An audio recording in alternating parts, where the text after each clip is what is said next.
So hello guys, कैसे हैं आप सब।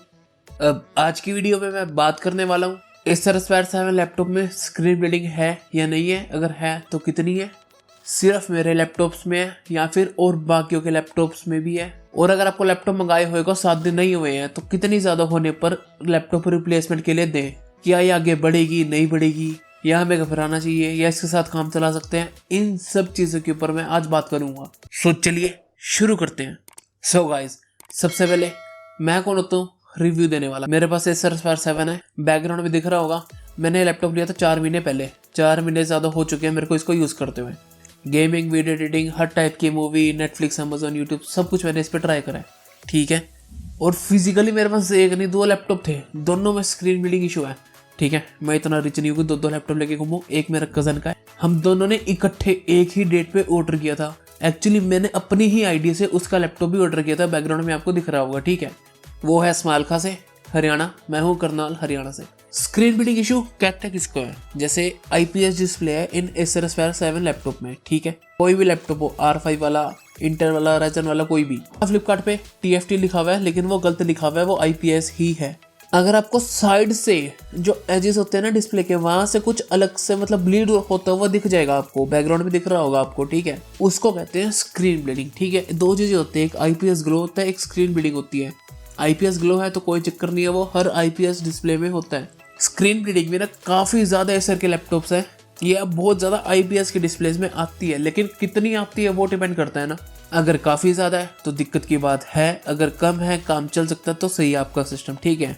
सो बात करते हैं मेरे लैपटॉप में कितनी है, ठीक है। आपको बैकग्राउंड में दिख रहा होगा ये 2 लैपटॉप्स है, लेफ्ट वाला मेरे कजन का है, राइट वाला मेरा है। एक साइट है स्क्रीन ब्लीडिंग टेस्ट करके नाम है उसका, मैं उसका लिंक डिस्क्रिप्शन में दे दूंगा, ठीक है।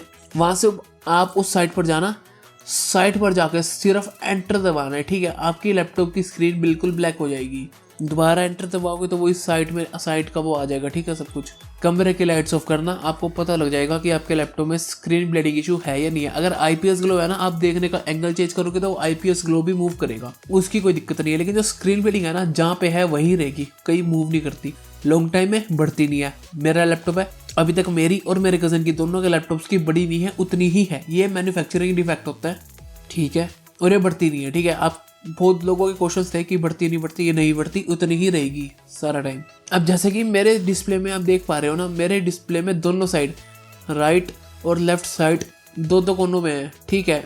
एक अपर मिडल में, एक डाउन मिडल में, ठीक है। राइट और लेफ्ट दो, मतलब मैं एक तरीके से 4 जगह है मेरी स्क्रीन ब्लीडिंग इशू, ठीक है। और जो मेरा कज़न है ना, उसकी भी देख सकते हो, तो बॉटम राइट कॉर्नर में है, ठीक है। एक मिडल राइट कॉर्नर में है, और उसकी लेफ्ट में नीचे थोड़ी सी है, मतलब मेन तो आईपीएस ग्लो है वो, लेकिन स्क्रीन ब्लीडिंग इशू भी ना थोड़ा सा है उसका, डाउन साइड लेफ्ट साइड में, ठीक है। तो मतलब दोनों लैपटॉप्स में है स्क्रीन ब्लीडिंग इशू, तो है दोनों लैपटॉप्स में, ओके। ये देख सकते हो, ये चीज़ देखा। सो इसको आपको ये पता लग गया कि स्क्रीन ब्लीडिंग इशू कहते किसको है। अब ये एसर के मैक्सिमम लैपटॉप्स में आ रही है, कुछ लैपटॉप्स ऐसे भी है जिनमें स्क्रीन ब्लीडिंग इशू नहीं है, लेकिन मैक्सिमम लैपटॉप्स में है, और लैपटॉप्स में भी है। ऐसा नहीं है कि सिर्फ आपका लैपटॉप है इस वजह से आप रिप्लेसमेंट के लिए दोगे कि अगला आएगा उसमें ना हो स्क्रीन ब्लीडिंग इशू, ऐसा नहीं होगा। मतलब हो भी सकता है, 1% चांस है, बट मैक्सिमम लैपटॉप्स में है, लेकिन थोड़ा है, कम है कि काम चल सकता है। अब अगला क्वेश्चन है कि हम इसे ठीक कर सकते हैं नहीं कर सकते। इसे हम ठीक नहीं कर सकते एक्सेप्ट अवॉइडिंग। पता है क्या, मेरे लैपटॉप में है और थोड़ा ज़्यादा ही है। पहले तो 3-4 दिनों तक मेरे को पता भी नहीं लगा था कि स्क्रीन ब्लीडिंग इशू है मेरे लैपटॉप में। मैं एक वीडियो वगैरह देख रहा था तो उसकी वजह से मैंने टेस्ट करा तो पता लगा कि स्क्रीन ब्लीडिंग इशू है। अब वो पॉइंट ये है, अगर आपको पता लग जाता है ना कि आपकी डिस्प्ले में कोई डिफेक्ट है, बेशक वो मैन्युफैक्चरिंग फॉल्ट क्यों ना हो, बार बार नजरें वही जाती है, ह्यूमन टेंडेंसी है वो, ठीक है। तो उसकी वजह से थोड़ी दिक्कत आती है, बाकी वैसे कोई दिक्कत नहीं है, बड़ा नहीं है अभी तक, नॉर्मल है। और मैक्सिमम टाइम्स दिक्कत नहीं करता, बस जब डार्क एनवायरनमेंट आते हैं ना और कमरे में भी थोड़ा अंधेरा हो, और मैंने ब्राइटनेस मतलब अच्छी खासी कर रखी हो, क्योंकि गेम में डार्क एनवायरनमेंट में हम ब्राइटनेस तेज कर लेते हैं तो दिखती है। अगर कमरे में अच्छी खासी रोशनी है ना और आपने ब्राइटनेस भी कम कर रखी है तो स्क्रीन ब्लीडिंग इतनी ज़्यादा नहीं दिखती। ये एक पॉइंट है जो मैं अपने एक्सपीरियंस के हिसाब से बता रहा हूँ। और मेरे भाई ने कोई स्क्रीन गार्ड वगैरह नहीं चढ़वा रखा था, तो उसकी थी मैट फिनिश, मेरी थी ग्लोसी, तब भी मेरे को ब्राइटनेस ज़्यादा करनी पड़ती थी क्योंकि रिफ्लेक्शन आती थी मेरी फेस की लैपटॉप में, अगर आप समझ पा रहे हो, ठीक है। तो मैंने स्क्रीन गार्ड चढ़वा रखा है ना, वो शायद मैं उतारूंगा यार, मेरा मन सा नहीं अब। सो आपको ये भी पता लगे कि हर लैपटॉप में है, इसे हम ठीक नहीं कर सकते। अब कितनी है, कितने ज़्यादा होने पर यूँ तो है नहीं कि बहुत ज़्यादा है, आप फिर भी उसको चला रहे हो, फिर तो लैपटॉप लेने का फ़ायदा नहीं हुआ, फिर आप रिप्लेस करवा दो। कितनी बियरेबल होती है वो मेरा मानना है, ऐसी मेरी थिंकिंग है कि अगर आपको स्टार्टिंग में 1 या 2 दिन पता भी नहीं लगा कि इसमें है भी या नहीं, सिर्फ टेस्ट करने पे पता लग रहा है, तो आंख बंद करके चलाओ, कोई ज़रूरत नहीं है रिप्लेसमेंट की। रिप्लेसमेंट का टाइम मेरे ख्याल से 7 दिन है। अगर आपको 1 दिन 2 दिन 3 दिन तक पता भी नहीं लगा कि इसमें स्क्रीन बिल्डिंग इशू है, डार्क एनवायरनमेंट में भी सिर्फ टेस्ट करने पे पता लग रहा है, तो रिप्लेसमेंट की कोई जरूरत नहीं है। बिल्कुल सही लैपटॉप है आपका। मैक्सिमम लोग तो टेस्ट ही नहीं करते कि में होती है तो दिक्कत वाली बात नहीं होगी, है ना। अगर बियरेबल है, इसका मतलब क्या है, अगर आपने मूवीज़ देख ली, गेम्स खेल ली, आपको इतना पता भी नहीं लग रहा, तो रिटर्न मत करो, रिप्लेसमेंट के लिए भी मत डाल दो। अगर सिर्फ स्क्रीन बिल्डिंग की इशू है, बाकी कोई और इशू है, वो अलग टॉपिक है।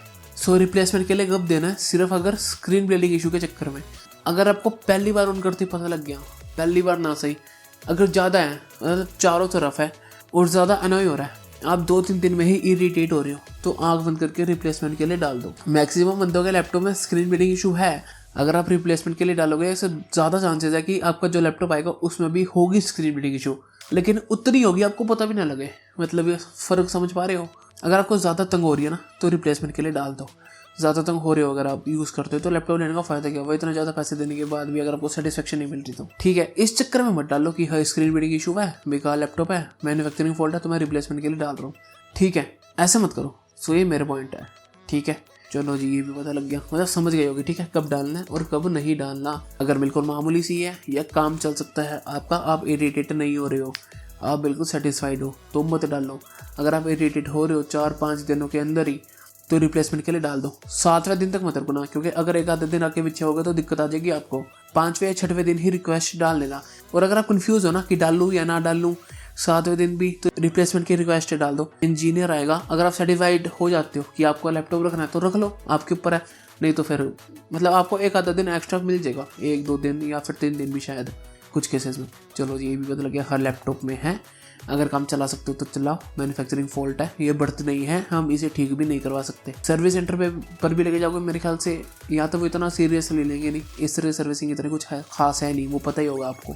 बाकी बड़े शहरों में तो कोई दिक्कत नहीं आती, छोटे शहरों में दिक्कत आती है। बाकी अगर पास है घर के बिल्कुल, तो चक्कर लगाया, क्या पता क्या सोल्यूशन मिल जाए। और इस कमेंट सेक्शन में बताओ यार कि मतलब आपको क्या लगता है स्क्रीन बिल्डिंग इशू के बारे में, क्या थॉट्स हैं आपके लैपटॉप में कितनी है, ताकि और लोगों को भी सेटिस्फेक्शन मिले कि देखो मेरे पास 2 लैपटॉप्स हैं, Acer Aspire 7 दोनों लैपटॉप्स में है, ठीक है। और जिन्होंने इस सेल में भी मंगाया था, मैक्सिमम के लैपटॉप्स में है।